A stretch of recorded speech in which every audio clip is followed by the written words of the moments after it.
Hi, Gary here. Occam's razor. It's a concept that basically says when faced with multiple different possibilities that the simplest one is likely to be correct. I thought about this with this article that came out from CNBC. It said the 12 overlooked truths of money and life. And I'm just going to go through six, and some of these are from that article, some of my own.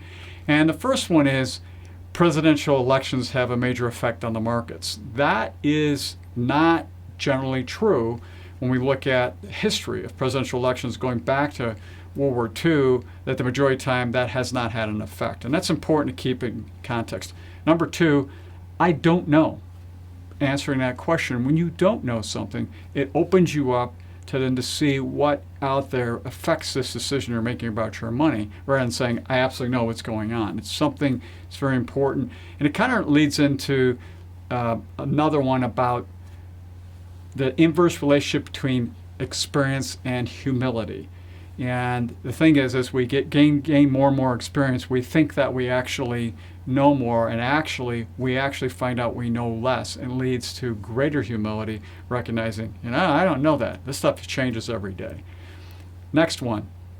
Don't forget those hardships that you went through to gain the wealth that you have, because most likely those will continue going forward. You'll go through the same kind of hardships. You'll have the same failures that many of us have when we deal with our money, but they won't be failures that will totally mess up your estate. There'll be failures you continue to learn from, and those hardship lessons you have, you'll keep in mind as you go through the next COVID-19 or whatever it happens to be. Next, self-knowledge.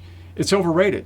Daniel Kahneman, Nobel laureate, would tell you this is a issue with a lot of us psychologically, that we think that our knowledge is at a high level. And the fact is, we know very little, and we make that mistake and have that bias sometimes because we think we know something that we actually don't. So listening to others about that.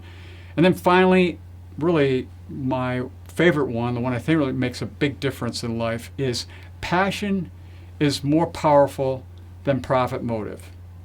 I've seen it over and over again. When someone is very passionate in the right way, in the right direction, focused in the right place, intentional about what they're doing, about whatever it is their purpose is, they can move mountains. If it's based totally on profit, it just becomes a much different kind of thing. It's driven by internal, external agendas that don't necessarily meet what that whole purpose is about. So think about these truths and see if any of them really apply to you, and how they may apply to you now with the changes that have taken place over the last year, especially going into an election where things get topsy-turvy. So until next time, enjoy.